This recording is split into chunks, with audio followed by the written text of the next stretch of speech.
Mixie ஜார்ல 1 cup மைதா எடுத்திருக்கேன், சேர்த்துக்கலாம். 1 கப் மைதாவுக்கு 1 முட்டை எடுத்துக்கலாம்.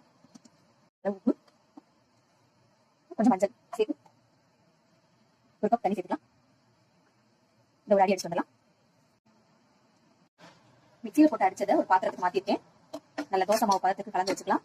தோசை ஊற்றுற மாதிரி தேவைப்பட்டா தண்ணி சேர்த்து கலந்துக்கலாம். இதோட 1 கப் தேங்காய் அதை சேர்த்துக்கலாம். தேங்காய் ஏலக்காய் சேர்த்து வச்சு தேவைப்பட்டா தனியாக தூளா சேர்த்துக்கலாம். இதோட ஒரு 1/4 கப் சுகர் சேர்த்துக்கலாம். இந்த சுகர் மெல்ட் ஆகிற வரைக்கும், இந்த தேங்காவோட நல்லா கலக்கிற வரைக்கும் இதை வதக்கினா போதும். மிக்சியில போட்டு அடிச்சு வச்சிருந்த மாவை தோசையா ஊத்திக்கலாம்.